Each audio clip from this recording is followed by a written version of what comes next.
এবার হচ্ছে পরিবাহীর রোধ কোন কোন বিষয়ের উপর এবং কিভাবে নির্ভর করে। সাপোজ ধরলাম এটা একটা পরিবাহীর রোধ কোন কোন বিষয়ের উপর নির্ভর করছে। পরিবাহীর রোধ বলতে বোঝা যায় যে রোধ বলতে ব্যাপারটা কি, রোধ বলতে ইলেকট্রনের প্রবাহকে, ইলেকট্রন ফ্লো করছে, সেই ইলেকট্রনের প্রবাহকে একটা পরিবাহী যে বাধা প্রদান করছে সেই বাধাটাকে বলা হয় রোধ। তাহলে আমরা যেমন জানি একটা বড় একটা লম্বা পাইপের মধ্যে দিয়ে জল এক প্রান্ত থেকে অন্য প্রান্তে অত সহজে পৌঁছে যায় না যতটা সোজাভাবে একটা ছোট পাইপের মধ্যে দিয়ে এক প্রান্ত থেকে অন্য প্রান্তে পৌঁছে যায়। ঠিক একইভাবে একটা যদি লম্বা অনেক বড় পরিবাহী হয় তাহলে একটা ইলেকট্রনকে অনেকগুলো ধাক্কাকে অতিক্রম করে অন্য প্রান্তে পৌঁছাতে হবে, কারণ মেটালের মধ্যে দিয়ে অনেক অণু থাকে, সেই অণুগুলোর সঙ্গে কার ধাক্কা হবে, ইলেকট্রনটা যাওয়ার পথে ধাক্কা হবে। ইলেকট্রনটা যাওয়ার পথে যখন ধাক্কা হবে তখন সে ধাক্কা পেলে বাধাপ্রাপ্ত হবে। তাহলে যত লম্বা পরিবাহী হবে তত ধাক্কার পরিমাণ বাড়বে, ফলে ইলেকট্রনটা এক প্রান্ত থেকে অন্য প্রান্তে পৌঁছাবে না। তাহলে সেক্ষেত্রে ইলেকট্রনের গতিতে বাধা পাবে, অর্থাৎ রোধ বৃদ্ধি পাবে। তাহলে আর প্রপোর্শনাল টু রোধ, প্রপোর্শনাল টু বলতে পারি এল, মানে রোধ বৃদ্ধি পেলে,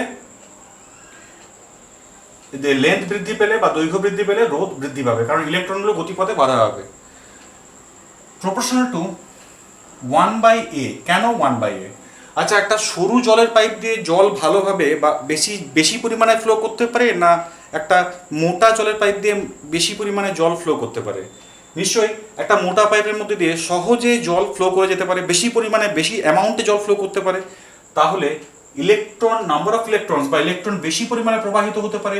যত এর প্রস্থচ্ছেদের ক্ষেত্রফল যত বেশি হবে, অর্থাৎ যত চওড়া হবে, তত বেশি ইলেকট্রন ফ্লো করবে। আর বেশি ইলেকট্রন ফ্লো করা মানেই হচ্ছে এক্ষেত্রে বাধা কি হবে, বেশি ইলেকট্রন ফ্লো করা মানে হচ্ছে বাধা কমে যাবে। তাহলে বাধা কম মানে রোধ কম। তাহলে এক্ষেত্রে বলতে পারি যে যত তার প্রস্থচ্ছেদের ক্ষেত্রফল, মানে এই যে প্রস্থচ্ছেদের ক্ষেত্রফল এ যত বৃদ্ধি পাবে তত ইলেকট্রনের ফ্লোতে বাধা কম হবে, অর্থাৎ ব্যস্তানুপাতিক সম্পর্ক। প্রস্থচ্ছেদের ক্ষেত্রফল বৃদ্ধি পেলে রোধ হ্রাস পাবে।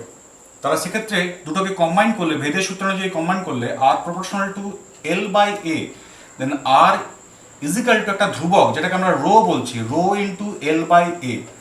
এই রোটাকে বলা হয় পরিবাহিতাঙ্ক।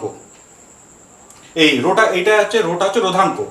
আর is equal to rho into L/A, রোটা হচ্ছে এই পরিবাহী রোধাঙ্ক।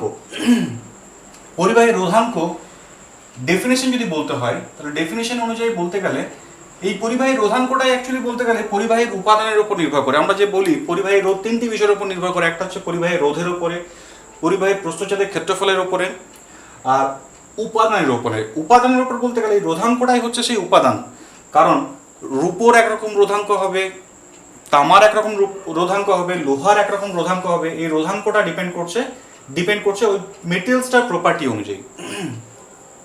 তাহলে একটা পরিবাহী রোধাঙ্ক বলতে কি বোঝা যাবে? একটা পরিবাহী যদি ঘনক নিই, সেই পরিবাহী ঘনকের এই সাইড থেকে এদিকে আধান ফ্লো করছে।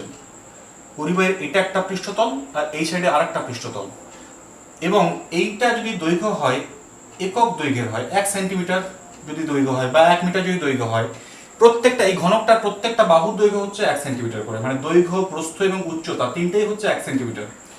তাহলে এরকম একটা পরিবাহীর দুটো বিপরীত তলের মধ্যে যে রোধ, মানে এইটা একটা তল, এই ঘনকটার এদিকে আর একটা তল, দুটো পরিবাহীর মধ্যে, একটা পরিবাহীর দুটো বিপরীত তলের রোধ যার প্রত্যেকটা বাহুর দৈর্ঘ্য হচ্ছে একক করে, সেরকম একটা পরিবাহীর দুই বিপরীত তলের লম্বভাবে অবস্থিত দুটো তলের রোধকে বলা হবে কি? পরিবাহীর রোধাঙ্ক। বা এরকমও বলা যেতে পারে, বা 1 সেন্টিমিটার বাহু বিশিষ্ট একটি পরিবাহী ঘনকের দুই বিপরীত তলের রোধকে রোধাঙ্ক বলা যেতে পারে। তাহলে দেখা গেল ফর্মুলা কি? R is equal to rho into L/A। Next হচ্ছে যে পরিবাহীর মধ্যে দিয়ে যে তড়িৎ প্রবাহিত হচ্ছে, তড়িৎ প্রবাহের ফলে পরিবাহী ইলেকট্রন ফ্লোটাকে বাধা দেয়। ইলেকট্রন ফ্লো বা ইলেকট্রনের প্রবাহকে বাধা দিলে পরিবাহীটা কিছুটা উত্তপ্ত হয়, পরিবাহীটা কিছুটা গরম হয়ে যায়, এবং এই গরম হওয়ার যে মানটা, সেটাকে যদি আমরা, গরম হওয়ার ফলে যে তাপ উৎপন্ন হচ্ছে সেই তাপটাকে যদি আমরা ধরে নিই H, তাহলে উৎপন্ন তাপ H প্রপোর্শনাল টু হচ্ছে, যদি একটা পরিবাহীর মধ্যে দিয়ে I প্রবাহিত হচ্ছে R রোধের মধ্যে দিয়ে T সময় ধরে, তাহলে পরিবাহীর মধ্যে উৎপন্ন তাপ H, উৎপন্ন তাপ প্রপোর্শনাল টু হচ্ছে I স্কয়ার যখন আর ও টি স্থির, আর মানে হচ্ছে পরিবাহী রোধ আর টি মানে হচ্ছে সময়, ঠিক একইভাবে এইচ উৎপন্ন তাপ প্রপোর্শনাল টু হচ্ছে আর পরিবাহী রোধের সঙ্গে সমানুপাতিক যখন হচ্ছে আই ও টি স্থির, যখন প্রবাহ মাত্রা এবং প্রবাহের সময়কালটা স্থির থাকবে তখন পরিবাহীর মধ্যে দিয়ে উৎপন্ন তাপ, প্রবাহের ফলে উৎপন্ন তাপ পরিবাহী রোধের সঙ্গে সমানুপাতিক। নেক্সট, যত সময় ধরে প্রবাহটা হবে তার সঙ্গে সমানুপাতিক। যদি সময় বৃদ্ধি পায় তাহলে উৎপন্ন তাপের পরিমাণ বাড়বে, তাই সমানুপাতিক। যখন আই ও আর স্থির তাহলে উৎপন্ন তাপ প্রবাহ মাত্রা বর্গের সঙ্গে সমানুপাতিক, উৎপন্ন তাপ পরিবাহী রোধের সঙ্গে সমানুপাতিক, কারণ রোধ মানে বাধা আর বাধা মানে উৎপন্ন তাপ। যত বাধা হবে তত বেশি তাপ উৎপন্ন হবে, কারণ ধাক্কা হবে এই ইলেকট্রনগুলোর সঙ্গে, এই মলিকিউলস এগুলো মানে হচ্ছে লোহার অণুগুলো বা তামার অণুগুলোর সঙ্গে ধাক্কা হবে, আর ধাক্কা মানে সেখানটা গরম হবে। তাহলে তিনটাকে কম্বাইন করলে আমি যেটা বলতে পারি এইচ প্রপোর্শনাল টু হচ্ছে, এটা হচ্ছে জুলের সূত্র। এই সূত্রটাকে বলা হচ্ছে কি জুলের সূত্র, তড়িৎ প্রবাহের তাপীয় ফল সংক্রান্ত জুলের সূত্র, খুব important. H proportional to I square R T, then H is equal to একটা ধ্রুবক I square R T by J, যেটা হচ্ছে তাপের যান্ত্রিক তুল্যাঙ্ক, যে হচ্ছে তাপের যান্ত্রিক তুল্যাঙ্ক, তাপের যান্ত্রিক তুল্যাঙ্ক, এটার ভ্যালু হচ্ছে 4.2 জুল পার ক্যালোরি, মানে 1 ক্যালোরি তাপ উৎপন্ন করতে হলে 4.2 জুল কার্য করতে হবে। আচ্ছা, এবার জুলের সূত্র, জুলের সূত্র বললাম, তাহলে এখানে কি হলো উৎপন্ন তাপটা বেরোলো। এবার কৃতকার্যের সঙ্গে উৎপন্ন তাপের একটা সম্পর্ক আছে। যদি ডাব্লু পরিমাণ কৃতকার্য করা হয়, মানে হাতগুলো রাব করলাম, ডাব্লু কৃতকার্য করলাম, যদি এইচ তাপ উৎপন্ন হয় তাহলে ডাব্লু যদি কৃতকার্য হয় এবং তার ফলে যদি উৎপন্ন তাপ হয় এইচ, তাহলে W is proportional to H, মানে কৃতকার্যটা উৎপন্ন তাপের সঙ্গে সমানুপাতিক। Then H is equal to একটা ধ্রুবক জে ইন্টু এইচ, এই W is equal to J into H, W is equal to J into জেটা, ডাব্লুটা হচ্ছে কৃতকার্য আর এইচটা হচ্ছে উৎপন্ন তাপ, W is equal to J into H. এই ফর্মটা একটু পরে কাজে লাগাচ্ছি, যেটা হচ্ছে ওই আমরা তড়িৎ একটা যন্ত্রের ক্ষমতা বলতে কি বোঝাবো, তড়িৎ যন্ত্রের ক্ষমতা। তড়িৎ যন্ত্রের ক্ষমতা বলতে বোঝায় যে কোনো তড়িৎ যন্ত্র একক সময়ে যে পরিমাণ তড়িৎ শক্তি ব্যয় করে তাকে বলা হয় তড়িৎ যন্ত্রের ক্ষমতা, বা শক্তি ব্যয়ের বা শক্তি ক্ষয়ের হারকে বলা হয় ক্ষমতা। তাহলে সেক্ষেত্রে যদি কোনো যন্ত্র টি সময়ে, যদি কোনো যন্ত্র টি সময়ে তড়িৎ ক্ষমতা, তড়িৎ ক্ষমতা যদি কোনো যন্ত্র টি সময়ে ডাব্লু পরিমাণ কার্য করতে পারে বা তড়িৎ শক্তি ব্যয় করে, তাহলে ক্ষমতা, যেটাকে আমরা পি বলছি পাওয়ার, তড়িৎ ক্ষমতা পি, যদি টি সময়ে ডাব্লু পরিমাণ শক্তি ব্যয় করে তাহলে শক্তি ক্ষয়ের হার বা শক্তি ব্যয়ের হার কত হবে, ডাব্লু বাই টি। তাহলে সেটাই হচ্ছে তড়িৎ ক্ষমতা, তাহলে P is equal to W by T. আবার ডাব্লু মানে কত, ডাব্লু মানে হচ্ছে এই জে ইন্টু এইচ, আবার জে ইন্টু এইচ মানে কত, আই স্কোয়ার আর টি। তাহলে W is equal to I square R T by T, তাহলে শুধু কত আসছে আই স্কোয়ার ইন্টু আর।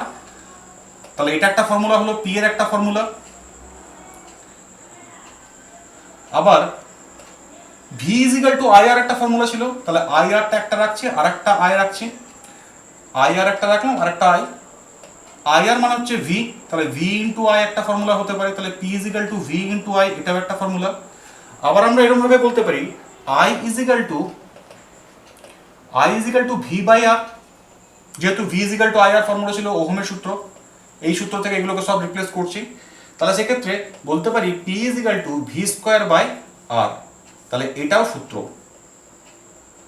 তাহলে সেটা বলা হয়েছে তিনটে সূত্র আসছে, একটা হচ্ছে P is equal to I square R, ক্ষমতার যে formula P is equal to I square R, P is equal to V into I, P is equal to V square by আর।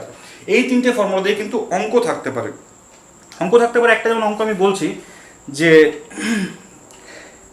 অঙ্ক বলার আগে একটা থিওরি বলি, যে একটা দেওয়া আছে যে একটা বৈদ্যুতিক বাল্ব, যে বাল্বটার গায়ে লেখা আছে 220 ভোল্ট, 220 ভোল্ট, একটা বৈদ্যুতিক বাল্ব যার গায়ে লেখা আছে 220 ভোল্ট, আমাদের ঘরের বাল্বগুলোতে এটা লেখা থাকে 220 ভোল্ট, 220 ভোল্ট 100 ওয়াট। এটা বলতে কি মিন করে বা কি বোঝায়? কি বোঝায় বলতে বলতে পারি যে একটা বাল্বকে যদি বৈদ্যুতিক লাইনের সঙ্গে মেনের সঙ্গে যুক্ত করা হয়, তাহলে সেটা 220 ভোল্ট লাইনের সঙ্গে যুক্ত করলে সর্বাধিক উজ্জ্বলতায় জ্বলবে এবং প্রতি সেকেন্ডে, আচ্ছা ক্ষমতার একক কি বললাম? ক্ষমতার একক হচ্ছে পাওয়ারের একক হচ্ছে এসআই একক ওয়াট। ওয়াট মানে হচ্ছে জুল পার সেকেন্ড। কৃতকার্যের একক কি? জুল। আর সময় একক কি? সেকেন্ড। ওয়াট মানে হচ্ছে জুল পার সেকেন্ড। এই যে কৃতকার্যের একক হচ্ছে জুল আর সময়ের একক হচ্ছে সেকেন্ড, তাহলে ক্ষমতার একক ওয়াট মানে হচ্ছে জুল পার সেকেন্ড। তাহলে এক্ষেত্রে বলতে পারি 220 ভোল্ট 100 ওয়াট মানে হচ্ছে যে ওই বাল্বটাকে যদি 220 ভোল্ট লাইনের সঙ্গে যুক্ত করা হয় তাহলে সেটা সর্বাধিক উজ্জ্বলতায় জ্বলবে এবং প্রতি সেকেন্ডে 100 জুল করে তড়িৎ শক্তি ব্যয় করবে। 100 ওয়াট মানে কি? 100 জুল পার সেকেন্ড, মানে প্রতি সেকেন্ডে 100 জুল করে তড়িৎ শক্তি ব্যয় করবে। তাহলে এই বাল্বটার যদি বলা হয় যে এই বাল্বটার রোধ কত হবে, তাহলে রোধ বের করতে হলে আমি এখানে কোন ফর্মুলাটাকে ইউজ করব? আমার কি কি দেওয়া আছে? এটা হচ্ছে ভি দেওয়া আছে, এটা কি দেওয়া আছে? পি দেওয়া আছে। তাহলে ভি দেওয়া আছে, পি দেওয়া আছে, দরকার কোনটা? রোধ বের করতে হবে। তাহলে রোধ মানে হচ্ছে আর বের করতে হবে। তাহলে এখানে পি ভি দেওয়া আছে, তাহলে এই ফর্মুলাটাকে ইউজ করব। তাহলে এক্ষেত্রে P is equal to V square by R, তাহলে R is equal to V square by P. তাহলে ভি স্কোয়ার মানে 220 ইন্টু 220 বাই পি, পি মানে হচ্ছে কত? 100। এবার এটা এটা কেটে গেল সব। এবার এটা গুণ করলে যেটা হবে তত কি হবে? তত সেটা 484 ওহম আসবে। 484 ওহম। কেন? রোধের একক কি? রোধের একক হচ্ছে ওহম। তাহলে 484 ওহম এটা হলো কার ভ্যালু? ওই বাল্বটা রোধের ভ্যালু। এবার যদি বলে বাল্বটার মধ্যে দিয়ে প্রবাহ মাত্রা কত হবে যদি বের করতে বলে, যদি এরকম একটা বাল্বকে মেন লাইনের সঙ্গে লাগানো হয়েছে, সেই বাল্বটার প্রবাহ মাত্রা কত হবে? বাল্বটার মধ্যে দিয়ে প্রবাহ মাত্রা, তাহলে এখানে ভি দেওয়া আছে, পি দেওয়া আছে, তাহলে প্রবাহ মাত্রা বের করতে হবে। তাহলে এই ফর্মুলা ইউজ করবো। ভি আছে, পি আছে, আই বের করতে হবে। তাহলে I, P is equal to V into I, তাহলে I is equal to P by V. তাহলে পি হচ্ছে কত? এখানে পি হচ্ছে 100 আর ভি হচ্ছে 220। এত কি হবে? প্রবাহ মাত্রা একক কি? তাহলে আসছে 10/22। এটাকে ফ্র্যাকশন করে ভাগ করে লিখতে হবে। 10/22 এত কি হবে? অ্যাম্পিয়ার হবে প্রবাহ মাত্রা। তাহলে এটা হলো প্রবাহ মাত্রার একক বেরিয়ে গেল।